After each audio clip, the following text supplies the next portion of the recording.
Hi, my name is Fraser and welcome to GPU Solutions. So today's video is about lifting memory modules without damaging the pads on the motherboard. So I received quite a number of GPUs where the memory has been lifted and the user or whoever has tried repairing have damaged the memory pads on the motherboard.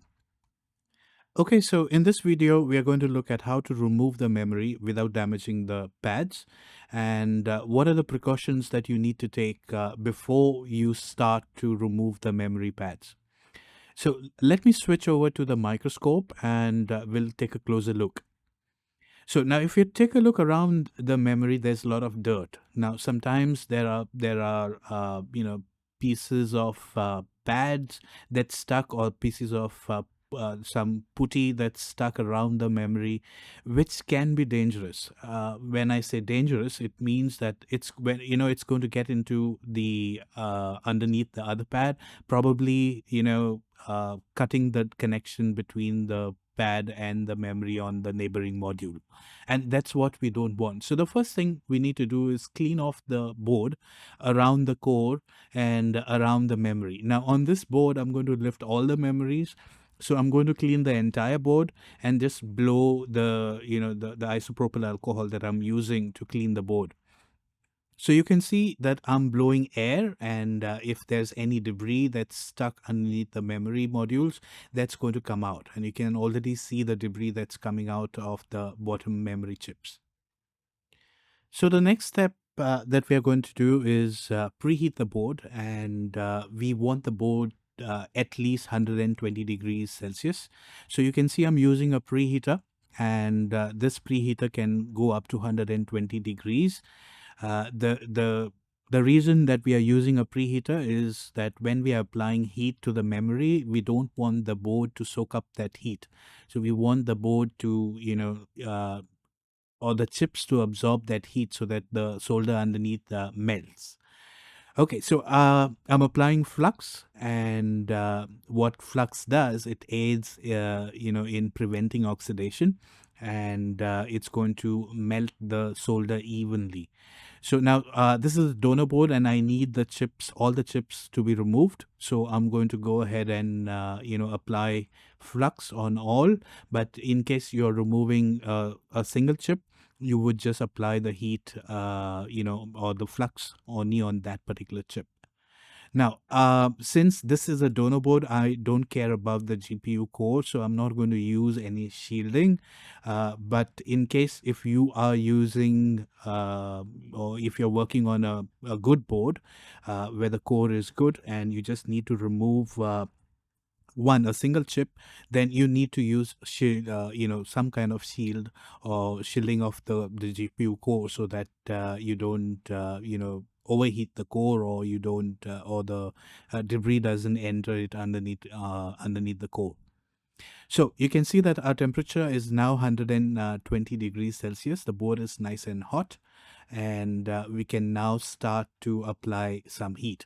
So this is a hot test station that I use. It's an Eton ST862D, and it has 3 channels. So I have 3 different temperatures, or 3 different set of temperatures that I've set up. One is 420 degrees at at 60% airflow. The second one is at 40%, and the third one is at full temperature. That's 480 degrees Celsius with 60% airflow. Now you can also see that the memory temperature or the flux has nicely melted, and we are now ready to start our removing process. So I'm going to start off with applying some heat, and you can see that I'm just moving the hot air station or the nozzle around the GPU, and that's what you need to do. Now, never force your GPU or the memory module off the PCB. So you have to tap to see if the solder underneath the memory has melted. If not, you continue moving your nozzle around that memory module so that the solder has melted. So currently I'm using 420 degrees Celsius with 60% airflow, and I'm continuously moving my nozzle around or over the memory so that our module or memory module is nice and hot. And I'm also tapping to see if the solder has melted. Now, until and unless you find that the solder has melted, never try to lift it, because by doing so, you're going to damage the pads underneath. So you can see that I'm tapping, again and again. So I thought I'll make this video so that because I see that many cars that I receive, repair has been attempted, and many of the times the pads have been damaged trying to remove the memory chips. So this is for those who want to know how to do it. And let's continue into the video.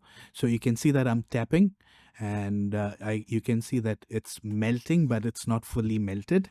So I'm just going to continue doing so. You can see it's now almost done, but I'm just going to continue till I feel or till I find. You can see that the chip is completely moving. It's loose now.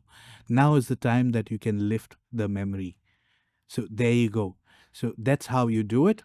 Okay, so I'm going to lift the second one. I'm going to do the same thing to the second one as well. So I'm going to move the nozzle around over the memory module until I feel that the memory or the solder balls underneath have melted.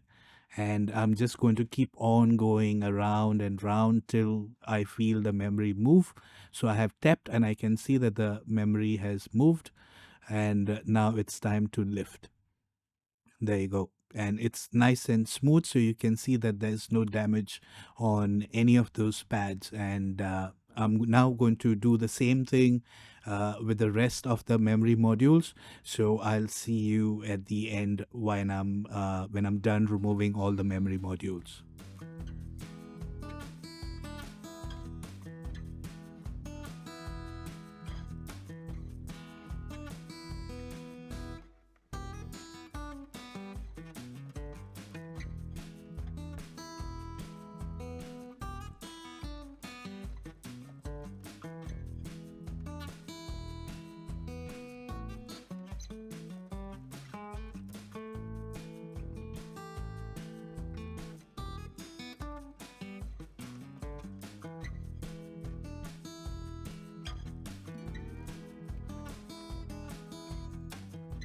Okay, so I'm done lifting up all the memory modules, and you can inspect the work and check that there are no damaged pads anywhere on this GPU board.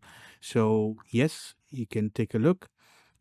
This is exactly how you would want to go ahead, and or this is the approach that you would want to use when you're lifting all the memory modules. So you can see that all the memories are nicely removed. Neither the pads nor the memories have been damaged, and this is the technique.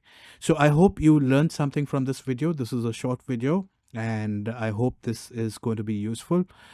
This is for those who would want to try it out and don't know how to do it. I hope this video helps you, to lift your memories without damaging the pads underneath.